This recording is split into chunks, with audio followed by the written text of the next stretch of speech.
Rasulullah SAW berdakwah sampai dilempar, sampai berlumuran darah. Subhanallah, semuanya karena ingin rahmat sampai kepada kita, agar kita mengenal Islam.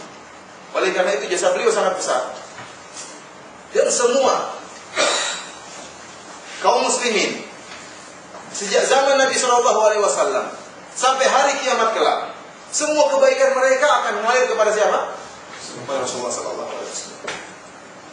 Akan mengalir kepada Rasulullah SAW. Dan tidak bisa kita hitung bagaimana besarnya pahala tersebut. Semuanya dari sejak zaman Nabi, sejak zaman sahabat sampai hari akhir zaman nanti, hari kiamat kelak, seluruh kebaikan itu akan mengalir kepada Nabi SAW. Karena beliau lah yang pertama kali mendakwahkan kepada Islam. Oleh karena itu para ulama mengatakan tidak ada manfaatnya orang membaca Al-Fatihah kemudian mengirim kepada siapa? Rasulullah SAW. Ini merupakan bid'ah yang tidak pernah diajarkan oleh para sahabat. Ini poin pertama. Poin kedua, dari hadis ini juga ya, bahwasanya barang saya menunjukkan kebaikan maka dia akan mendapatkan pahala sebagaimana orang yang mengamalkannya. Kita tahu bahwasanya tidak boleh kita bertabaruk dengan orang-orang soleh, dengan dalil bahwasanya kita mencontohi, mengkiaskan dengan Nabi SAW. Kalau kita tanya orang-orang, sebagian orang-orang sufi ya, yang mereka melakukan tabarruk, kalau ada gurunya habis minum air putih misalnya, terkadang gurunya sengaja menyisakan supaya diperebutkan oleh murid-muridnya.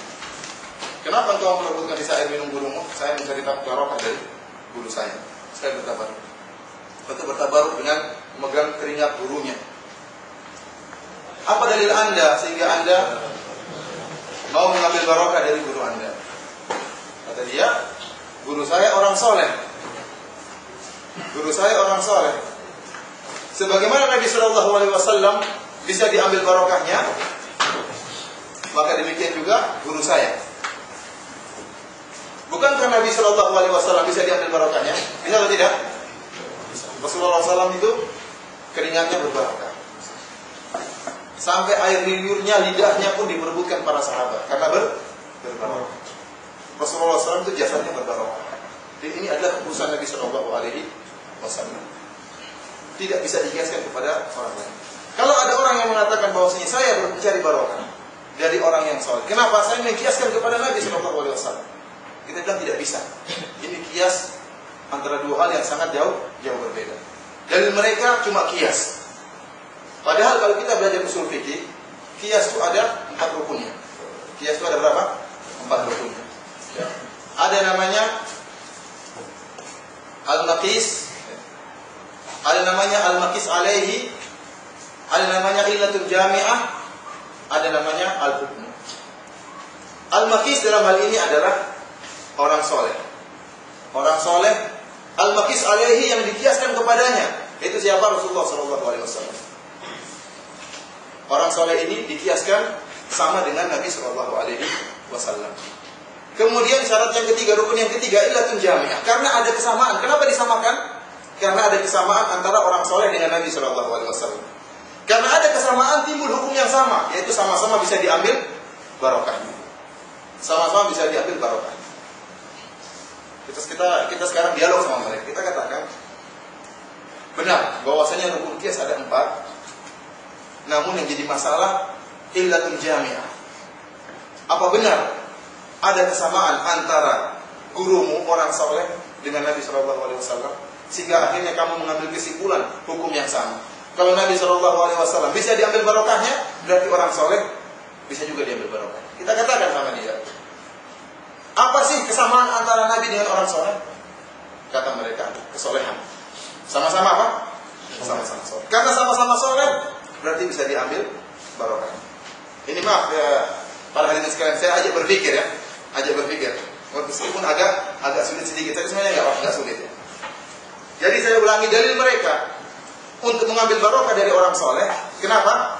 Karena ada kesamaan antara Nabi dengan orang soleh. Apa kesamaannya? Sama-sama ada kesolehan. Saya bilang yang jelas kesolehan juga berbeda. Tidak diragukan bahwasanya kesolehan antara Nabi dengan guru kamu tidak bisa dibandingkan. Jangankan guru kamu dengan Nabi, guru kamu dengan Abu Bakar radhiyallahu taala anhu saja tidak ada bandingannya. Abu Bakar saja itu yang luar biasa imannya, yang sampai kata Umar radhiyallahu taala anhu, "Lau uzina imanu Abi Bakrin ma'a imanil ummah la rajiha imanu Abi Bakr." Kata Umar radhiyallahu anhu, seandainya imannya Abu Bakar radhiyallahu taala anhu ditimbang dengan imannya seluruh umat, maka masih lebih berat imannya siapa? Imannya Abu Bakar. Masih lebih berat imannya Abu Bakar. Kenapa? Karena dia sangat membenarkan semua perkataan Nabi. Tatkala Rasulullah SAW Mi'raj ke langit ke-7, Isra Mi'raj dari Masjidil Haram ke Masjidil Aqsa, naik ke langit ke-7 kemudian balik. Tahu banyak orang yang murtad kala itu, banyak yang murtad. Sebagian sahabat membenarkan, namun masih ragu-ragu, membenarkannya tidak langsung, tidak seperti Abu Bakar. Tatkala terjadi Isra Mi'raj, maka orang-orang musyrik pun mendatangi Abu Bakar, mengatakan, "Lihat saudaramu itu si Muhammad. Sekarang sudah agak apa? Kemarin sudah masih baik-baik, sekarang sudah agak stres, sudah agak gila. Masa dia bilang dia berjalan dari Masjidil Haram ke Masjidil Aqsa, naik ke langit ke-7 pulang dalam waktu 1 malam." Kata Abu Bakar radhiyallahu anhu, "Kalau dia mengabarkan kepadaku yang lebih aneh daripada itu, akan saya benarkan."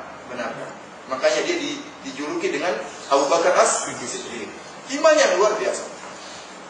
Ya, Rasulullah SAW mengatakan Abu Bakar fil jannah. Rasulullah menyebutkan 10 orang sahabat yang dijamin masuk surga. Yang pertama kali disebutkan siapa? Abu Bakar radhiyallahu anhu. Oleh karena itu para ulama mengatakan manusia terbaik ya, dari umat kaum muslimin setelah Nabi Muhammad siapa? Abu Bakar radhiyallahu taala. Namun coba kita lihat Abu Bakar yang luar biasa seperti itu, sudah dijamin masuk surga.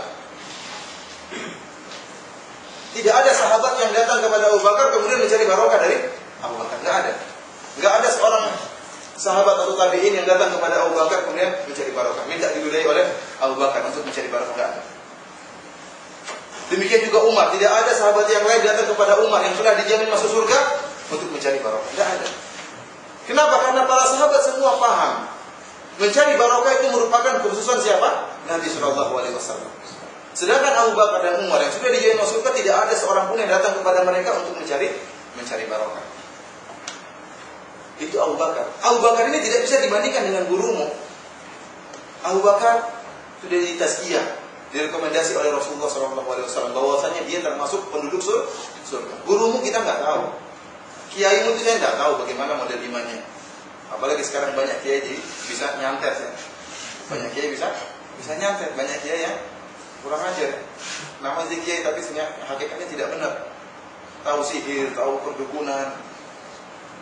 Kita bilang tidak. Saya tidak bisa samakan antara gurumu dengan Abu Bakar radhiyallahu taala anhu.